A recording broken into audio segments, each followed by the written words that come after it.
جناب ڈاکٹر سفیر اعوان صاحب اپنا پرمغز مقالے کا خلاصہ بیان فرما رہے تھے۔ اسی اثناء میں درگاہ عالیہ حضرت سلطان العاشقین خواجہ غلام فرید رحمۃ اللہ علیہ کے زیب سجادہ حضرت خواجہ محمد عامر قریجہ تشریف لائے، ہم آپ کو خوش آمدید کہتے ہیں۔ اب میں درخواست کرتا ہوں نیشنل مشائخ کونسل کے ایگزیکٹو کمیٹی کونسل کے ممبر جناب ڈاکٹر خضر نوشاہی صاحب سے کہ وہ تشریف لائیں اور اپنے خطاب سے سرفراز فرمائیں۔ جناب ڈاکٹر خضر نوشاہی صاحب۔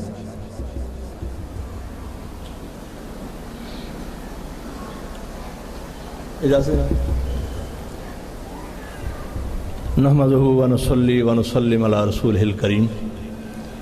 اعوذ باللہ من الشیطان الرجیم، بسم اللہ الرحمن الرحیم۔ اللہم صلی علی سیدنا و مولانا محمد وعلی آل سیدنا و مولانا محمد بعدد کل ذرۃ مئات الف الف مرۃ وبارک وسلم علیہ۔ اسٹیج پر تشریف فرما جملہ مشائخ اعظام اور میرے مخاطب جملہ حاضرین و سامعین کرام، علماء، مشائخ، دانشوران اعظام، سب کی خدمت میں انتہائی احترام سے السلام علیکم ورحمۃ اللہ وبرکاتہ۔ مجھے صرف 2 دن پہلے حضرت خواجہ صاحب کا یہ ارشاد پہنچا کہ میں نے یہاں گفتگو کرنی ہے۔ موضوع بھی انہوں نے خود ہی متعین کیا، تو اس میں چند چیزیں میں لکھ کے لے آیا ہوں، وہ آپ حضرات کی بارگاہ میں گوش گزار کرتا ہوں۔ عرض یہ ہے کہ عنوان میرے مقالے کا صرف لفظ تصوف یہ ہے، جس پر یہ آج بین الاقوامی سیمینار انعقاد پذیر ہے۔ لغت کے اعتبار سے تصوف کی اصل خواہ صوف ہو یا حقیقت کے اعتبار سے اس کا رشتہ صفہ یا صفا سے ملتا ہو، لیکن یہ ایک بین حقیقت ہے کہ تصوف دین اسلام کا ایک اہم شعبہ ہے، جس کی اساس نیت اور اعمال کے اخلاص پر ہے، اور جس کی غایت اللہ تعالیٰ سے تعلق اور قرب اور رضا الہی کا حصول ہے۔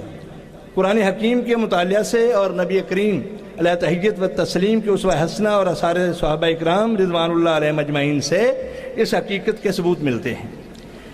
جہاں تک یہ اعتراض ہے کہ لفظ تصوف قرآن و حدیث میں موجود نہیں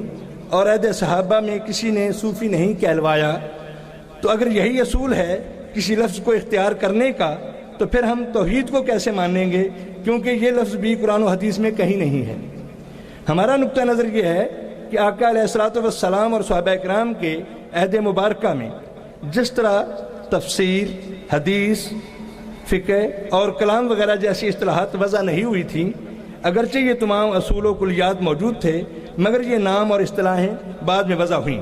اسی طرح دین کا یہ شعبہ تصوف بھی موجود تھا، کیونکہ تزکیہ باطن پیغمبر اسلام صلی اللہ علیہ وآلہ وسلم کے فیض منصبی میں شامل تھا، اور صحابہ اکرام رضوان اللہ علیہ مجمعین کی حیات مبارکہ حضور علیہ الصلوۃ والسلام کی تربیت اور اصلاح کا عملی نمونہ تھی۔ لیکن شرف صحابیت خود ایک ایسا مقام ہے کہ اس کے سامنے مفسر، محدث، فقیہ، متکلم اور صوفی جیسے القابات کی کچھ حقیقت نہیں، لیکن یقیناً وہ مفسر، محدث، فقیہ اور صفائے قلب رکھنے والے عظیم ترین لوگ تھے۔ لیکن اس عہد عتیق کے بعد دین اسلام کے جس پہلو پر جس نے زیادہ خدمات انجام دیں، اسے اسی شعبہ کا حامل اور متخصص سمجھا گیا۔ چنانچہ مفسر، محدث اور فقیہ کی طرح زاہد، عابد اور صوفی ان لوگوں کو کہا گیا جنہوں نے زہد و اتقاء، ذکر و فکر،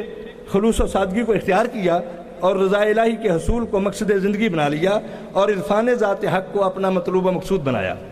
ہم دیکھتے ہیں کہ تاریخ اسلام کے تمام ادوار میں اہل تصوف، جنہیں فقر یا فقیر، درویش اور صوفی جیسے القاب سے یاد کیا جاتا ہے، وہی لوگ ہیں جن کے کردار و عمل سے ثابت ہوتا ہے کہ وہ با اخلاق انسان تھے، اور جہاں ایک طرف وہ یاد الہی میں مستغرق تھے، تو دوسری طرف رضا الہی کے حصول کے لیے بندگان خدا کی خدمت اور اصلاح و فلاح انسانیت اور تبلیغ دین اسلام کے ضمن میں کوئی دقیقہ فروغ گزاشت نہیں کرتے تھے۔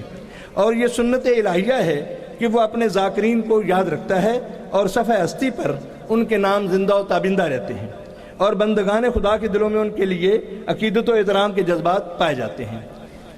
اہل تصوف یعنی صوفیاء کرام کے تمام سلاسل جو ہمارے ہاں معروف اور مروج ہیں، ان میں سلسلہ قادریہ، چشتیہ، سہروردیہ اور نقش بندیہ خاص طور پر قابل ذکر ہیں۔ ما سوائے سلسلہ نقش بندیہ کے دیگر تمام سلاسل کے شجرہ ہے طریقت مولا کائنات حضرت امام علی المرتضیٰ شیر خدا مشکل کشا کرم اللہ وجہ الکریم کے توسط سے سرکار دو جہاں حضرت نبی کریم علیہ تحیت و تسلیم سے جا ملتے ہیں۔ گویا یہی ایک طریقہ تسلیم ایمان و ایقان ہے جو روایتاً اور درایتاً متصل اور منسلک ہے اپنے آقا و مولا علیہ السلام سے۔ اس ضمن میں دو طرح کی دلیلیں پیش کرتا ہوں۔ یعنی ایک دلیل تو وہ ہے جو سلاسل تصوف میں سلسلہ بیعت ہے۔ کوئی بھی مرید اپنے شیخ کے دست حق پرست پر جب بیعت کرتا ہے تو اس کے ہاتھ اپنے شیخ کے ہاتھوں میں ہوتے ہیں اور اس شیخ کے ہاتھ اپنے شیخ کو ہاتھوں میں ہوتے ہیں، اور اسی طرح یہ سلسلہ چلتا سرکار دو جہاں تک پہنچتا ہے، اور نبی اکرم صلی اللہ علیہ وسلم کے دست مبارک کو اللہ تعالیٰ نے اپنے ہاتھ قرار دیا ہے۔ تو گویا یہ سلسلہ دست بیعت کا یہاں سے چلتا ہوا سرکار دو جہاں تک پہنچ جاتا ہے، اور یہ ایسا ایک منسلک سلسلہ ہے اور مربوط سلسلہ ہے جو کسی اور طریقے سے ظاہر نہیں ہوتا دین اسلام میں۔ دوسری بات جو اسی ضمن میں ہمیں نظر آتی ہے وہ گنبد خضرا کی نسبت سے نظر آتی ہے کہ جب ہم دیکھتے ہیں سرکار دو جہاں کا مدینہ اطہر میں مزار اقدس جو ہے وہ ایک سبز گنبد میں ہے، تو وہاں سے سلسلہ چلتا مولا علی پہ نجف اشرف میں آتا ہے، وہاں بھی ایک گنبد نظر آتا ہے۔ وہاں سے نیچے چلے آئیں بغداد شریف میں حضور غوث پاک کا، حضور نظام پاک کا، حضور گنج شکر کا، حضور نوشادی گنج بخش رحمۃ اللہ علیہ کا، اگر تمام ان مشائخ کے شجرہ طریقت کے اوپر تک دیکھتے جائیں تو سب یہ حضرات گنبدوں میں میوے خواب نظر آتے ہیں۔ تو یہ بھی فیضان نبوی ہے کہ گنبد خضرا کا فیضان اوپر سے نیچے تک متصل اور متواتر اور مسلسل چلا آتا ہے۔ تو دونوں طرح سے یہ باتیں ثابت ہوتی ہیں کہ صوفیاء کرام دین اسلام کا وہ شعبہ ہے جو حضور سے منسلک ہے، متمسک ہے۔ چنانچہ وہ دست بیعت کی صورت میں دست بدست حضور علیہ السلام تک تعلق جا پہنچے، یا گنبد خضرا کی مناسبت سے فیضان نبوی کا سلسلہ اوپر سے نیچے تک تسلسل و تواتر سے گنبدوں کی صورت میں نظر آئے، بہرحال یہ ثابت کرتا ہے کہ سلسلہ ہے تصوف ہی وہ مربوط و مضبوط طریقہ لیے ہوئے ہے جو نسبت و محبت رسالت مآب صلی اللہ علیہ وسلم کے رنگ میں رنگے ہوئے ہیں۔ اقبال نے کہا تھا کہ بے مصطفیٰ بے رسا خویش را کہ دی ہمیں اوست، اگر باؤ نہ رسیدی تمام بولا بیست۔ حضرات محترم، ہر دور میں اہل حق نے اہل باطل کی آویزش، اہل حق سے اہل باطل کی آویزش رہی ہے۔ اقبال نے کہا ہے ستیزہ کار رہا ہے ازل سے تا امروز، چراغ مصطفی سے شرار بولہ بھی، مگر عصر حاضر میں کچھ زیادہ ہی مخالفت شروع ہو گئی ہے، نہ صرف زبانی، تحریری اور علمی مخالفت بلکہ اب تو باقاعدہ بموں سے حملے کر کے خانقاہوں کو مٹانے کے مضموم اور اچھے ہتھ کنڈے استعمال ہونے لگے ہیں۔ اس گمبھیر صورتحال کو دیکھتے ہوئے ایک مرد مومن احساس دردمندی اور فکر حریت لے کر اٹھا اور اس نے اہل باطل کے مذموم ارادوں کے سامنے سیسہ پلاوی دیوار کھڑی کرنے کا عزم کیا۔ آپ نے اس عظیم عزم کو عملی جامہ پہنانے کے لیے پاکستان کے تمام مشائخ عظام کو دعوت فکر دی اور نیشنل مشائخ کونسل کے نام سے ایک عظیم پلیٹ فارم مہیا کیا، جہاں سے خانقاہی نظام کے دفاع اور اصلاح کا خوشگوار فریضہ انجام دیا جا سکے۔ اس مرد حق آگاہ کو ہم حضرت خواجہ قطب الدین فریدی مدظ اللہ العالی کے نام نامی اور اس میں گرامی سے جانتے اور پہچانتے ہیں۔ نیشنل مشائخ کونسل کو قائم ہوئے ابھی 2 سال کا عرصہ بھی مکمل نہیں ہوا، مگر اس مختصر عرصے میں کونسل نے اپنے اہداف کی طرف بہت تیزی سے مثبت قدم اٹھائے ہیں۔ عصر حاضر کے دہشت گردی، افراتفری اور پرشوب دور میں حضرت خواجہ قطب الدین فریدی دامت برکاتہ نے فکر و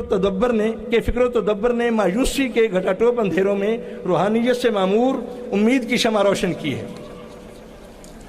اور اس قلیل عرصے میں تصوف سے متعلق متعدد فکر انگیز سیمینار منعقد کیے۔ نیشنل مشائخ کونسل کے سرکردہ مشائخ نے مختلف خانقاہوں کے دورے کیے اور وہاں سجادہ نشینوں کو نیشنل مشائخ کونسل کے اغراض و مقاصد سے آگاہ کیا۔ نتیجتاً پاکستان کے چاروں صوبوں کے جلیل القدر روحانی شخصیات نے نیشنل مشائخ کونسل کے پروگرام سے نہ صرف اتفاق کیا بلکہ اس میں شمولیت کی بھی اختیار کی، اور کونسل کے پروگرام کے لیے دامے درمے قدمے سخ نے ہر طرح کا ساتھ دینے کا عزم کیا۔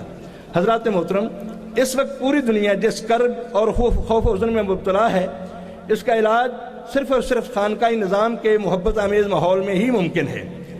خود خالق کائنات نے فرمایا ہے فمن تابع ہدایا فلا خوف علیہم ولا هم یحزنون، بس جب تم میری ہدایت کی اتباع کرو گے تمہیں خوف اور حزن نہیں ہوگا۔ اور دوسرا فرمایا اطمینان قلب کے لیے، قلب کے سکون کے لیے فرمایا الا بذکر اللہ تطمئن القلوب، اللہ کے ذکر سے قلب کو اطمینان ملتا ہے۔ جن عظیم ہستیوں نے اللہ کے ذکر سے اپنے قلوب کو منور کیا اور راہ ہدایت پر گامزن رہے، وہ خوف و حزن سے مامون ہو گئے اور محفوظ ہو گئے۔ قرآن حکیم نے ان کے خوف و حزن سے محفوظ ہو جانے کی گواہی دی ہے، الا ان اولیاء اللہ لا خوف علیہم ولا هم یحزنون۔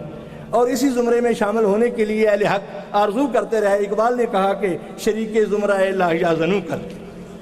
آج اس بین الاقوامی تصوف سیمینار کے تمام شرکاء کو میں دل کی گہرائیوں سے نیشنل مشائخ کونسل میں شمولیت کی دعوت بھی دیتا ہوں کہ آئیں ہم سب مل کر سرکار دو جہاں صلی اللہ علیہ وآلہ وسلم کی غلامی اختیار کر کے دنیا بھر سے کفر و جہالت، ظلمت، دہشت گردی اور بد امنی کو امن، چین، راحت اور محبت آمیز رویوں میں بدلنے کے لیے بھرپور کردار ادا کریں۔ اقبال نے کہا تھا کہ کی محمد سے وفا تو نے تو ہم تیرے ہیں، یہ جہاں چیز ہے کیا لوح و قلم تیرے ہیں۔ بہت شکریہ، السلام علیکم ورحمۃ اللہ۔